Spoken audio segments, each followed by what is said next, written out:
المرسلین رحمت للعالمین خاتم النبیین ابی القاسم محمد صلی اللہ علیہ وآلہ وسلم وعلی آلہ الطیبین الطاہرین المعصومین اما بعد فقال اللہ الحکیم الذین قالوا ربنا اللہ ثم استقاموا تتنزل علیہم الملائکہ الا تخافوا ولا تحزنوا وابشروا بالجنۃ التی کنتم توعدون۔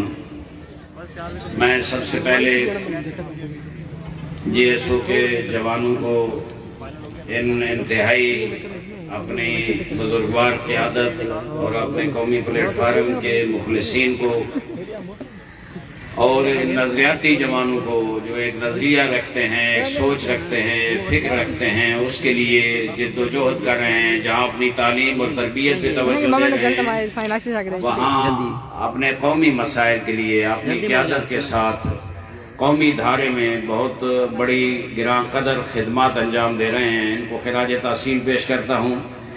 انتظام جن نے کیا سابق صدر جناب سید ذیشان شمسی صاحب اور ان کی پوری ٹیم کو خراج تحسین پیش کرتے ہیں، جو ان کے بساط کے مطابق تھا، انہوں نے اچھی کاوشیں کی اور اس مقصد کو آگے بڑھایا۔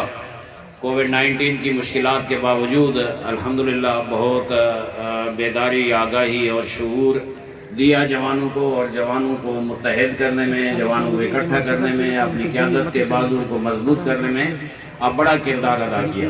سٹیج میں موجود میرے انتہائی محترم اراکین مجلس نظارت اور مرکزی قائدین، میں ان کو بھی خراج تحسین پیش کرتا ہوں، دور دراز سے تشریف لائے اور ان جوانوں کی تربیت کے لیے، ان کو رہنمائی کرنے کے لیے، ان کو مسلسل شعور دینے کے لیے خطابات بھی کیے، دروس بھی دیے، اور یہاں مسلسل انہوں نے ٹائم دیا ہے، اتنے وقت نکال کر اتنی مصروفیات سے یہاں تشریف لائے، وہ بھی قابل قدر اور ان کو خراج تحسین پیش کرتے ہیں۔ قائد بزرگوار ہمارے انتہائی قابل فخر اس ملک کے مرد بحران اور بہت عظیم مدبر اور بابصیرت قیادت، جن پہ ہمیں یقیناً فخر ہے، وہ بھی آپ کو سلام کہتے تھے، اور آپ کو پتہ ہے وہ ہمیشہ تشریف لاتے تھے آپ کے اس کے اجتماع میں، لیکن کچھ عرصے سے وہ سفر نہیں کر رہے۔ وہ فرما رہے تھے جب بھی سفر شروع کریں گے انشاءاللہ جی ایس او کے پروگرام میں حسب سابق ہم شرکت کریں گے۔ میں زیادہ ٹائم نہیں ہے، میں مختصر چند جملے آپ خدمت میں عرض کروں گا۔ سب سے پہلا نقطہ یہ کہ صلوات پڑھے محمد و آل محمد۔ یہ اگر پیچھے دوست بیٹھیں گے نہیں، یہ کیا طریقہ کار ہے؟ آپ سب دوست بیٹھے کرسیوں پہ، پہلے یہاں پہ سپیچ سنے، خطاب کے بعد ابھی اعلان ہوگا، سب دوست بیٹھے، آپ دوست بھی پیچھے جو ہے بیٹھے، جا کے یہ رش نہ لگائیں، سب دوست بیٹھے، آپ جو درمیان مزمل بھائی بیٹھے ادھر آ کے یہ جگہ خالی کرے پیچھے والی سارے۔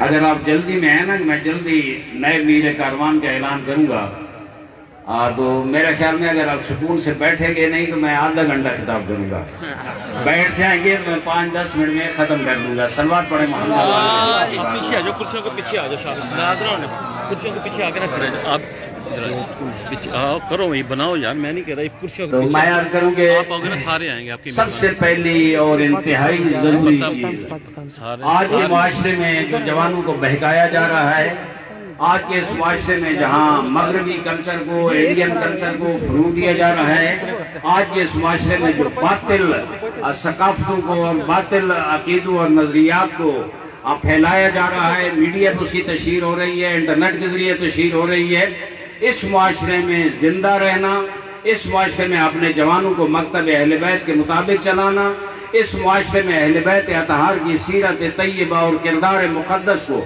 اور ان کے نظریے کو لے کر آگے بڑھنا بہت مشکل کام ہے، جان جو بھوکا کام ہے۔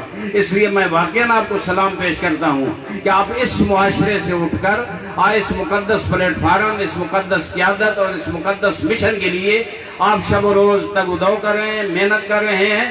اب میں یہ سمجھتا ہوں کہ جو حضرت امیر المومنین علی علیہ السلام یہ توقع رکھتے ہیں کہ ہمارا شیعہ ایسا ہو، جس معاشرے میں رہتا ہو، جس محلے میں رہتا ہو اور جس شہر میں رہتا ہو، جہاں بھی ہو، آج جب بھی پوچھا جائے کہ اس شہر میں سب سے بڑا امین کون ہے، اس شہر میں سب سے بڑا شریف کون ہے، اس شہر میں سب کے ساتھ مثبت رویہ اچھے انداز میں زندگی گزارنے والا کون ہے، تو سب دوست اور دشمن کہے کہ اگر کردار کے حوالے سے کوئی دیکھنا ہے تو وہ جو علی والا رہتا ہے وہ ہے۔ آپ جوان ہیں، آپ نوجوان ہیں، آپ نے اس معاشرے کو بلندیوں کی طرف لے جانا ہے، لیکن اس کے لیے 3 سٹیپس پہ کام کرنا ہے، توجہ رکھنا۔ اب فلسفہ اخلاق، علماء اخلاق جو ہیں وہ 3 مرحلوں میں کام کرتے ہیں۔ آپ پہلے مرحلے میں ہیں، اس کے بعد دوسرا مرحلہ ہوگا، پھر تیسرا مرحلہ ہوگا۔ آپ کا ہدف اور مشن یہ نہیں ہے کہ صرف زندہ باد مرد آباد کے نعرے لگانے ہیں، یہ نہیں ہے کہ صرف قائد بزرگوار بھی یہ نہیں کہیں گے کہ آپ کا نہ کردار ہو، نہ نظریہ ہو، نہ سوچ ہو، نہ فکر ہو، نہ کوئی تدبر ہو، نہ قرآن کے ساتھ تمسک ہو، نہ اہل بیت اطہار کے افکار اور کردار کے ساتھ کوئی تمسک ہو، صرف آپ زندہ باد مرد آباد کے نعرے لگائیں، نہیں۔ قائد کو بھی ایسے جوان نہیں چاہیے۔ قائد بزرگوار نے جو جد و جہد کی ہے میں تھوڑا سا بتاؤں گا، اور جو جد و جہد کی ہے اس کے لیے ایک ٹیم چاہیے، مستقبل کے لیے وہ سلسلہ اور وہ نیٹ ورک چاہیے جو قائد بزرگوار اور قائد شہید اور مفتی جعفر حسین اور سید محمد دہلوی نے اور جو مضبوط کام کیا ہے قومی حقوق کے لیے اور قوم کو ایک چٹان بنا دیا ہے کہ آپ کے خلاف انشاءاللہ کوئی سازش کامیاب نہیں ہو سکتی، اس کے لیے مضبوط ٹیمیں چاہیے مستقبل کے لیے، اور وہ آپ کی صورت میں ہوں گی۔ ظاہر ہے آج جو شیعہ علماء کوثر کے ذمہ داران بیٹھے ہیں، کل آپ نے یہاں بیٹھنا ہے، لیکن آپ نظریاتی فکری طور پر اگر آپ مضبوط ہوں گے تو آپ یہاں پہنچیں گے، مضبوط نہیں ہوں گے دشمن آئے روز سازشیں کر رہا ہے، آئے روز پروپیگنڈے کر رہا ہے۔ دیکھیں میں عرض کروں کہ قرآن مجید کے حوالے سے خدا شاہد ہے کہ ہمارے پوری تاریخ دیکھ لیں، تاریخ تشیع دیکھ لیں، بزرگ علماء نے کتابیں لکھی ہیں، صدیوں سے ابتدائے اسلام سے تفسیر قرآن جو لکھی جا رہی، یہی جو قرآن بین الدفتین موجود ہے اسی کے مطابق لکھی جا رہی ہے۔ کہاں شک و شبہ ہے آگے کوئی یہ سمجھے کہ کوئی پرانا خطی نسخہ مل جائے گا اور اس کو آج جب کہا جائے گا تو اٹھایا جائے گا کہ ان کا کوئی اور اوریجنل قرآن ہے؟ نہیں میرا بھائی، ہم نے اپنے عمل سے ثابت کیا ہے، اپنے کردار سے ثابت کیا ہے۔ سب سے بڑی اس قرآن کے ساتھ متمسک، اہل بیت اطہار کے دامن کے ساتھ متمسک اگر کوئی ملت ہے تو ملت علی ابن ابی طالب ہے، وہ ملت تشیع ہے۔ کسی کو پروپیگنڈا کرنے کی اور جرات نہیں ہونی چاہیے، اور نہیں جرات دیں گے انشاءاللہ۔ ایسے پروپیگنڈے ہمیشہ اٹھے، ایسی سازشیں ہمارے خلاف اٹھی، ہمارے اندر اختلاف ڈالنے کی سازشیں اٹھی، لیکن جب قیادت مضبوط ہو، جب آپ کو پلیٹ فارم مضبوط ہو، یہ سازشیں ناکام ہوتی ہیں۔ دشمن منہ کی کھاتا ہے، نہ ہمارے اندر اختلاف ڈال سکتا ہے۔ اور قائد بزرگوار یہ فرمایا کرتے ہیں کہ ہم نے جو تشیع کا روشن چہرہ ہر جگہ پہ اپنے تشیع کے حوالے سے، اصول و عقائد کے حوالے سے، اپنی تاریخ کے حوالے سے، اپنے جو ہمارے نظریات ہیں اس کے حوالے سے، قرآن مجید کے حوالے سے جو ہمارا عقیدہ ہے، جو کام کیا ہے، آغا صاحب اتنے یقین سے فرماتے ہیں کہ انشاءاللہ کوئی بھی کسی مسئلہ کا جید عالم دین تشیع پہ کوئی حرف نہیں اٹھا سکتا۔ تشیع کا چہرہ روشن ہے۔ اور میں سلام پیش کرتا ہوں آغا سید ساجد الندوی صاحب، اس بزرگوار کو جن نے مثبت اور پازیٹیو انداز میں تشیع کے لیے اب وہ کام کیا ہے۔ علی ابن ابی طالب کا نقطہ نظر، ان کا نظریہ، ان کے افکار، ان کا کردار، اہل بیت اطہار کی تعلیمات اس انداز میں دنیا تک پہنچائی ہیں۔ بڑا مشکل ہوتا ہے آگے انسان ہوشیا نماز جماعت ہو رہی ہو، آغا صاحب اکثر فرمایا کرتے ہیں، یہ ان کی جرات ہے، ان کو سلام فرمایا کرتے ہیں، جب بڑے بڑے لیڈر بیٹھے ہوتے ہیں اور نماز جماعت شروع ہوتی ہے تو میں جیب سے یا ساتھیوں کہتا ہوں گاڑی سے کربلا والی بڑی سجدگاہ لے آؤ، میں وہاں آگے رکھتا ہوں اور یہ بتاتا ہوں کہ اتحاد و وحدت کا دائی اور بانی ہوں، لیکن تشیع کے حوالے سے کوئی کمپرومائز کرنے کے لیے تیار نہیں ہوں۔ یہ آپ کی قیادت ہے جو ڈنکے کے اور بحرانوں میں آغا صاحب نے یہ کام کیا ہے۔ جب فرقہ واریت عروج پہ تھی، جب تو ان افکار کو، اس کردار کو، اس تاریخ کو کون آگے بڑھائے گا میرے عزیزان؟ بچے ہیں آپ ہمارے، لیکن میں سمجھتا ہوں کہ اس کے ساتھ متمسک رہنے کی ضرورت ہے۔ صرف نعرے لگانے کی، نعرے لگائیں بہت اچھا ہے، لیکن میں کہتا ہوں اپنی بنیادوں کو، اپنی فکری اور نظریاتی بنیادوں کو مضبوط کریں۔ میں سوال کرتا ہوں جو انتظامیہ تھی اس کنونشن کی، ابھی نماز کا ٹائم ہوا ہے، آیا نماز با جماعت ہوئی ہے؟ ایک الہی تنظیم کا کنونشن ہو اور نماز جماعت کا انتظام نہ ہو۔ شب جمعہ میں نے پوچھا ہے وہ جمعہ کے روز آئے ہیں بچے، اور تو اس وقت سے لے کر اب تک اخلاقی دروس کتنے ہوئے ہیں؟ اب تک کوئی دعائے توسل پڑھی گئی ہے؟ اب تک کوئی دعائے کمیل کی محفل ہوئی ہے؟ اب تک کوئی عرفانیات کی محفل ہوئی ہے؟ اب تک کوئی مانوی محفل ہوئی ہے جوانوں کی مانوی تربیت کے لیے؟ جو بھی اب صدر منتخب ہوگا اعلان کریں گے اس کا۔ میں کہتا ہوں آپ پہلا ٹاسک یہ لیں، اگر چاہتے ہیں کہ آپ مکتب اہل بیت کے اصولوں کے مطابق اپنی اس جوان نسل کی، اپنے ان بھائیوں کی، اپنے ان عزیزان کی تربیت کریں، پہلے مرحلے پہ آئیں وہ معنویت جو امیر المومنین علیہ السلام کی ہے، وہ معنویت جو ائمہ اطہار کی ہے، وہ معنویت جو امام حسن امام حسین نے سکھائی ہے، وہ معنویت جناب زہرا کا جو ورثہ ہے، وہ معنویت جو امام سجاد نے صحیفہ سجادیہ میں سکھائی ہے، وہ مناجاتیں جو مولا علی علیہ السلام کی ہیں۔ میرے پاس ٹائم نہیں، میں بتاتا کہ مولا کس طرح عبادت کرتے تھے، کس طرح اللہ کے حضور گڑ گڑا کے آپ دعا کرتے تھے، سجدے میں ہوتے تھے، تو اس حالت میں کئی گھنٹے سجدے میں عام لوگ سمجھتے کہ مولا کی روح پرواز کر گئی۔ یہ صورتحال تھی۔ آیا وہ عبادت کی لذت ہمیں نصیب ہوتی ہے؟ آیا زندگی میں وہ سکون ہے؟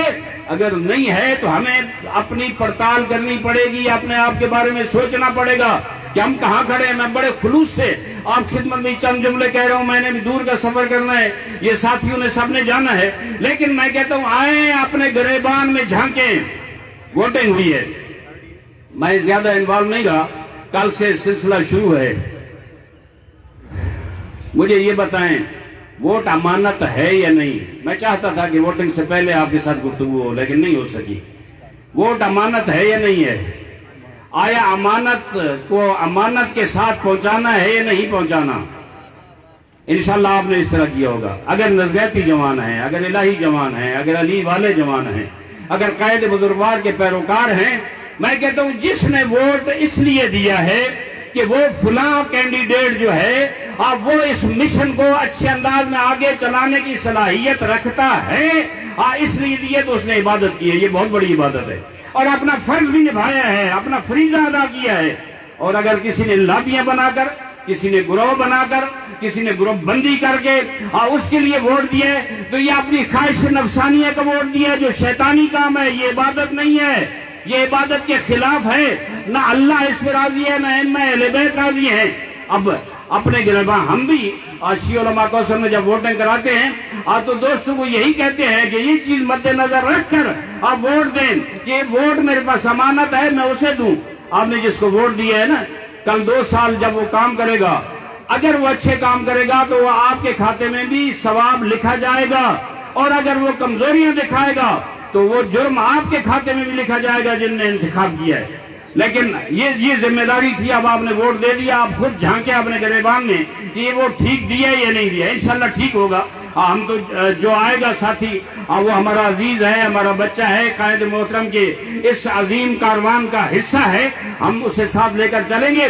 میں آپ کے لیے کہہ رہا ہوں کہ آپ نے اپنے ضمیر کے مطابق ووٹ دیا ہے یا ضمیر کے خلاف ووٹ دیا ہے؟ اگر ضمیر کے حق میں اور اس کے مطابق ووٹ دیا ہے تو آپ قائد کے بڑے وفادار ساتھی ہیں، اور اگر ضمیر کے مطابق نہیں دیا، لابیوں میں بیٹھ کر، میں یہ اس ماحول سے سخت الرجک ہوں۔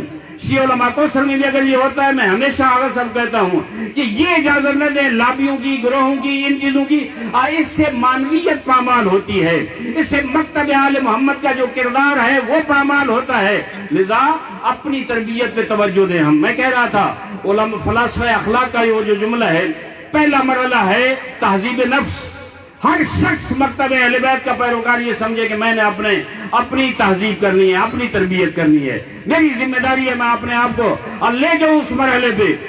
میں پوچھنا نہیں چاہتا، لیکن آپ پوچھنے کا حق رکھتا ہوں۔ آپ جو الہی تنظیم کے، آپ جو اتنے بڑے مشن کے راہی ہیں، اتنے دور دور سفر کر کے آئے ہیں، آپ میں کتنے جو نماز شب پڑھتے ہیں؟ علیکم بصلاۃ اللیل۔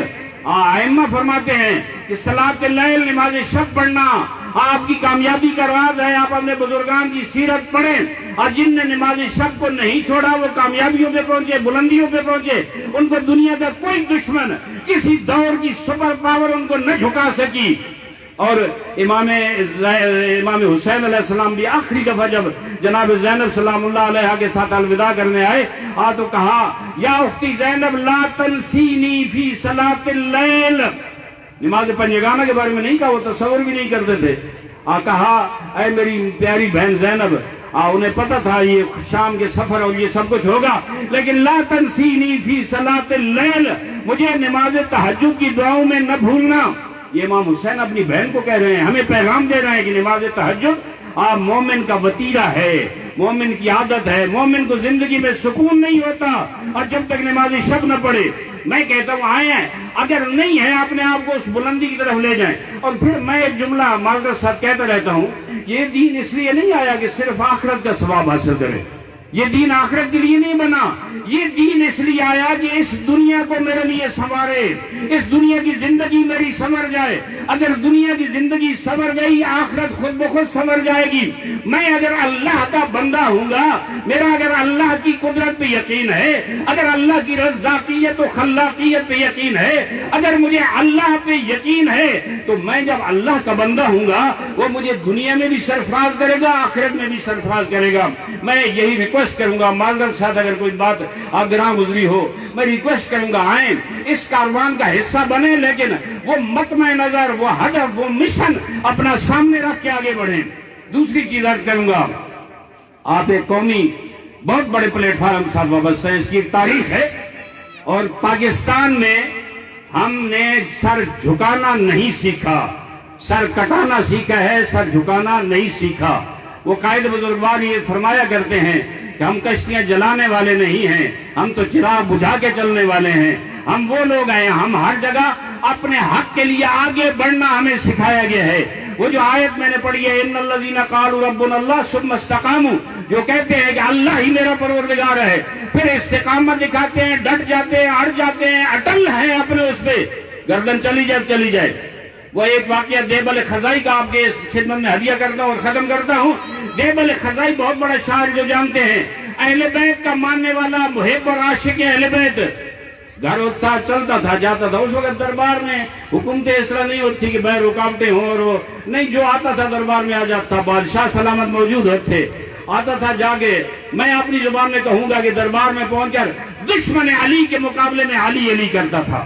مراد علی علی کرنے سے یہ نہیں ہے آگے صرف علی علی کرے اور وہ پتنی اور کیا ہو، نہیں، با کردار بھی تھا، نظریہ علی پہنچاتا تھا، فکر علی پہنچاتا تھا، کردار علی بتاتا تھا، تعلیمات علی بتاتا تھا۔ ابو ذر غفاری جو شام میں کام کیا، پھر مکہ جلا وطن ہو گئے، جو جا کر مکہ میں جو کام کیا، پھر لبنان میں جلا وطن ہو گئے جو کام کیا، دیبل خزائی یہ کام کرتا تھا۔ اور کیا ہوتا، ظالم جابر تھے اس وقت، تشیع کا لدم تھا، ان کو پکڑ کر غل و زنجیر میں جکڑ کر ان کو جیل میں ڈال دیا جاتا تھا، اما اس کے گھر کے اخراجات پورے۔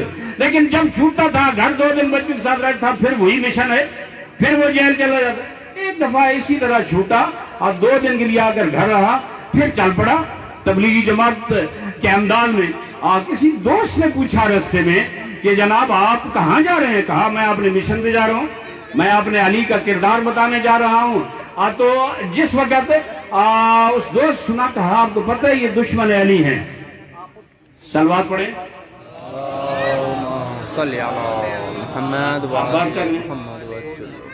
جس وقت اس دوست نے یہ دیکھا کہ وہاں جا رہے ہیں، تو اس دوست نے کہا کہ آپ جانتے ہیں یہ دشمن علی ہیں اور آپ کے چھوٹے چھوٹے بچے آپ کا سر قلم کر دیں گے۔ میرے عزیزان، یہ دیبل کا پیغام ہے، میں آپ کو دے رہا ہوں۔ میں اپنی زبان چاکسم میں کٹھا ویشی آئی، ماشاءاللہ جناب۔ اور اس نے کہا کہ او مجھے بزدل بنانے والا میرا دوست، تو میرے نظر کو نہیں جانتا، میری سوچ کو نہیں جانتا، میں علی والا ہوں، نام کا علی والا نہیں ہوں، میرے افکار علی والے ہیں، میرے نظریہ علی والے ہیں، میری جہد مسلسل علی والی ہے۔ میں نے علی کے پیغام کو ہر جگہ پہنچانے کا فیصلہ کیا ہے اور میں جا رہا ہوں۔ اور یاد رکھنا، میری بات سنو، تو جو مجھے ڈرا رہا ہے، میں آپ کو بتا رہا ہوں، میرے جو دھڑ کے اوپر یہ سر موجود ہے نا، یہ سر امانت ہے علی و زہرا کی، اور میں ہتھیلی پہ اٹھا کے چل رہا ہوں اور اعلان کر رہا ہوں، میں علی علی کروں گا، میں علی کے افکار اور علی کے مکتب کو بتاؤں گا۔ کسی سے برداشت نہیں ہوتا، میرا سر قلم کر سکتا ہے، مجھے جھکا نہیں سکتا۔